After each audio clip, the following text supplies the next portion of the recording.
But what's the next movie? I'll get ahead of myself here, but Yeah.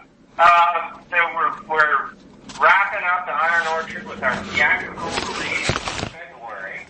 That will go across Texas and select states in February, March, and then we're supposed to be starting production on a film that also takes place in Fort Worth in 1939, 1940, called 12 Mighty Orphans.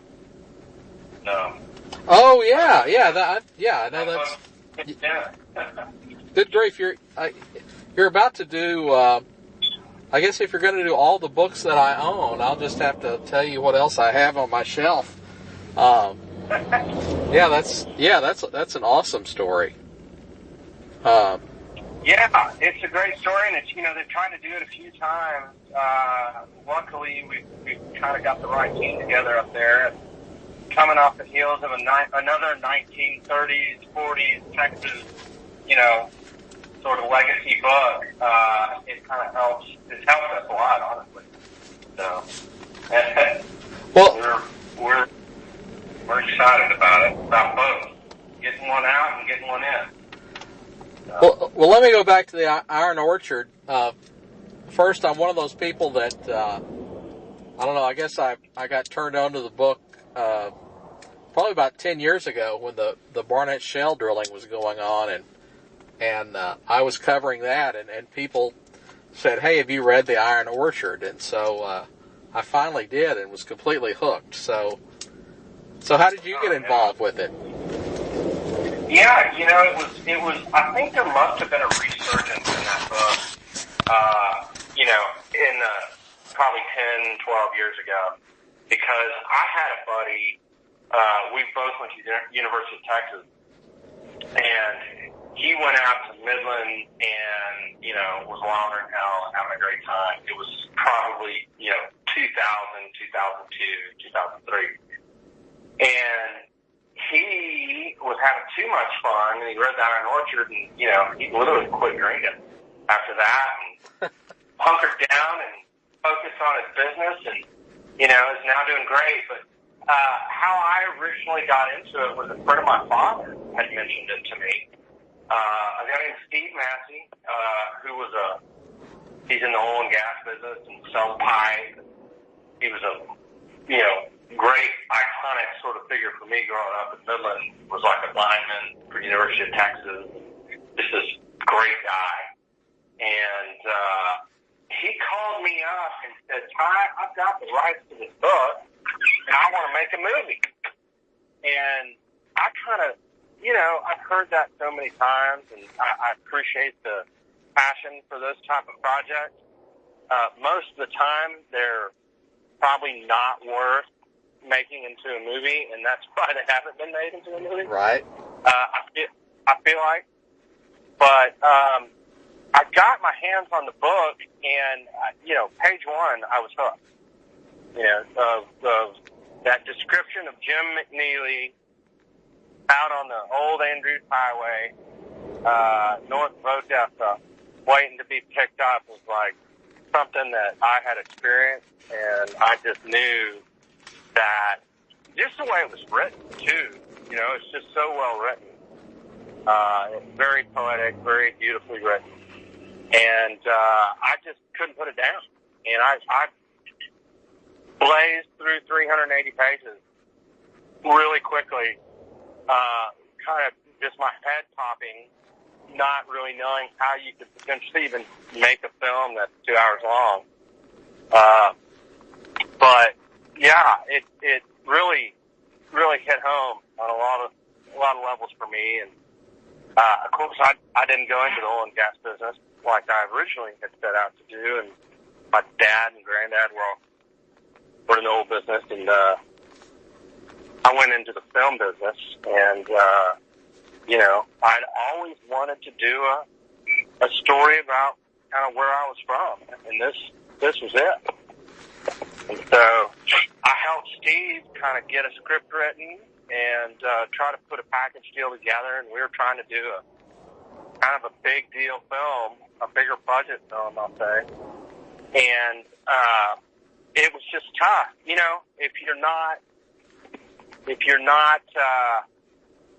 in the scene in Hollywood or have a bunch of either funds or the right connections to just the right producers, it's very challenging to take a project to really anyone without any major, you know, accolades or success under your belt. So, you know, I'd been working in the industry for 16, 17 years, I guess, at that time. Well, let's see, that's 10 years ago.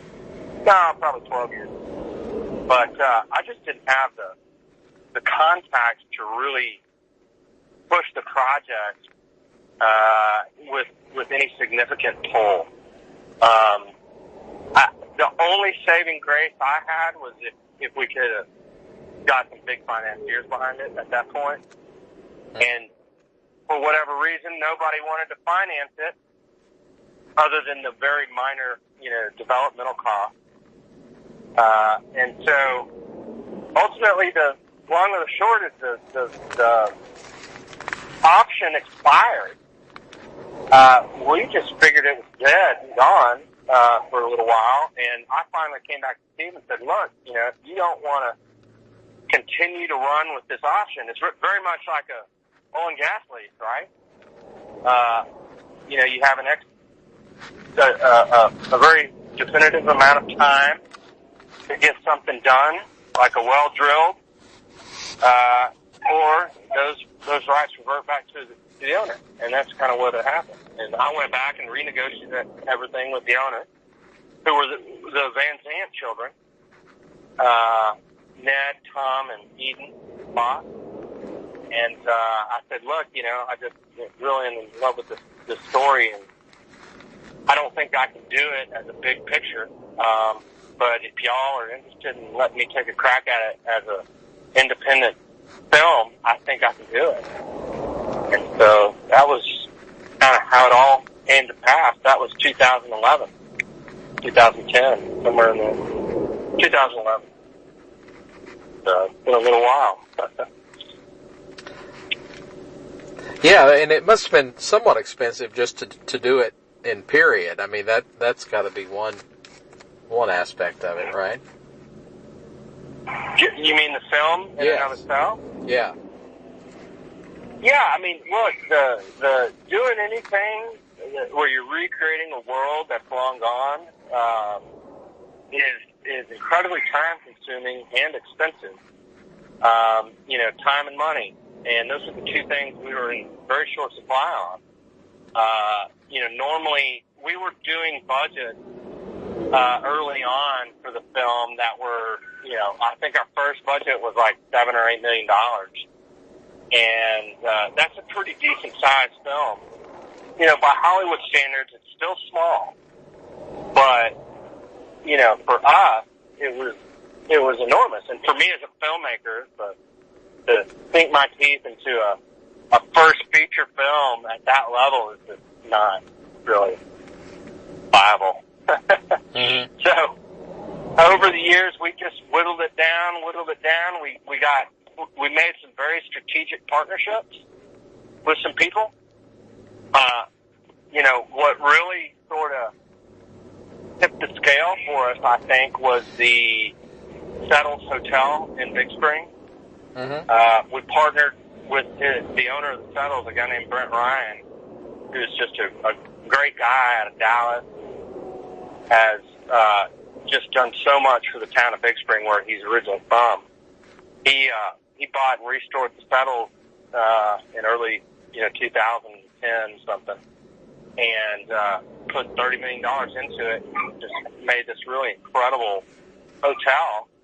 And we met him and pitched him and said, look, we want to use the hotel throughout the movie. It's a perfect replica of kind of the Scarborough Hotel, which is the famous, hotel in Midland, where Jim kind of learned the ropes of brokering, and leasing, and was taken in by this guy, Hoff Henry. I don't know if you remember those kind of crazy scenes.